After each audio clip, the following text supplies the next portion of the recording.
Hi guys, welcome to the channel. In this video, we're going to talk about a new Windows 11 feature that's available through the Microsoft PowerToys tool, an official app from Microsoft that expands Windows functionality by adding a variety of useful utilities and tools. Recently, PowerToys received an update that includes a brand new feature, the Auto Light and Dark Mode switch, which you can customize to your liking. It's a really interesting addition, and I'll show you exactly how it works. If you enjoy videos like this, make sure to leave a like below and subscribe to the channel with the notification bell on, so you won't miss any future updates. Let's get started. First, open the Microsoft Store from the search bar. In the store's search box, type PowerToys and select the app with the matching icon. It has a solid 4.6 rating. Click Install, and once the installation is complete, open the app. Once PowerToys is running, you'll notice it appears in your system tray. Click its icon, and you'll see a quick access menu. From there, select More, and scroll down to find the new light switch option. This is the new Auto Light/Dark Mode feature.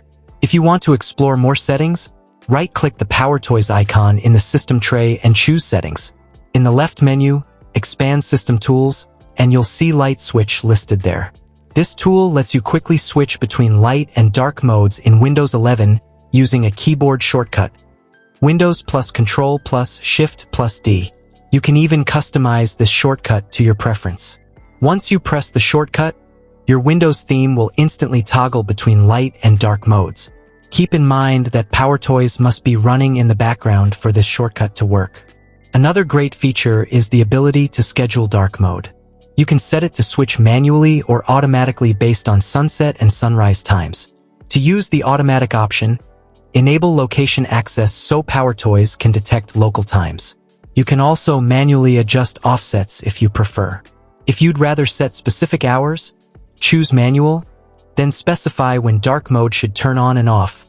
For example, turning on at 6 p.m. and off at 6 a.m. You can fully customize these hours and apply the settings with a check mark. Additionally, you can choose which parts of Windows follow the light/dark switch, the system UI, like the taskbar and start menu, and supported apps. Overall, this is a very handy and well-designed feature that gives you full control over your theme schedule in Windows 11. If you'd like me to make a more detailed video covering all the PowerToys features, let me know in the comments below. The app has a lot more useful tools worth exploring. To download PowerToys, just visit the Microsoft Store and install it for free. It's an official Microsoft app, safe to use, and packed with great utilities. More details about PowerToys and the new light switch feature are available in the article linked below in the video's description. If you enjoyed this video, don't forget to like, subscribe, and turn on notifications so you never miss a future upload. Thanks for watching, and I'll see you in the next one.